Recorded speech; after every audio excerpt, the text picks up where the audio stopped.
फवाद चौधरी का अधूरा ट्वीट, उस्मा बुखारी का बैकफायर। दोनों रहनुमाओं में तंज के वार और लफ्जी जंग।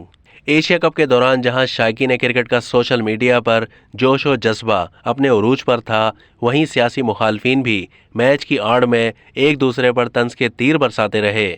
एशिया कप के फाइनल में कौमी क्रिकेट टीम की श्रीलंका के हाथों शिकस्त पर पाकिस्तान मुस्लिम लीग नून की रहनुमा उस्मा बुखारी और पाकिस्तान तहरीक इंसाफ के रहनुमा फवाद चौधरी में लफ्जी जंग शुरू हो गई, जो दरअसल पिछले मैचों में होने वाले तंज का एक नया वर्जन था।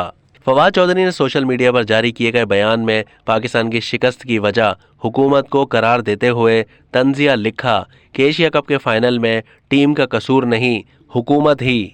पीटीआई रहनुमा के बयान पर रद्देमल देते हुए उस्मा बुखारी ने फवाद चौधरी के नामुकम्मल ट्वीट को मुकम्मल करते हुए कहा कि टीम का कसूर नहीं, फितने ही अजाब हैं जिन्हें मुल्क हारता अच्छा लगता है।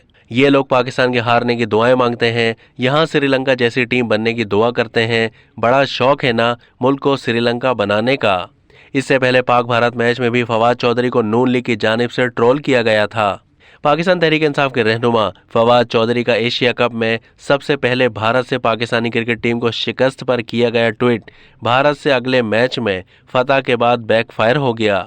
एशिया कप में 28 अगस्त 2022 को भारत के हाथों पाकिस्तानी क्रिकेट टीम को शिकस्त के बाद फवाद चौधरी ने अपने ट्वीट में कहा था कि ये टीम का कसूर नहीं, इम्पोर्टेड हुकूमत ही मनहूस है। इसके बाद 4 सितंबर 2022 को पाकिस्तान के हाथों भारत को एशिया कप के सुपर 4 मरहले में शिकस्त के बाद मुस्लिम लीग नून के ऑफिशियल ट्विटर अकाउंट से फवाद चौधरी के इस ट्वीट को रीट्वीट करते हुए उनसे पूछा कि क्या आप टिश्यू पेपर चाहिए।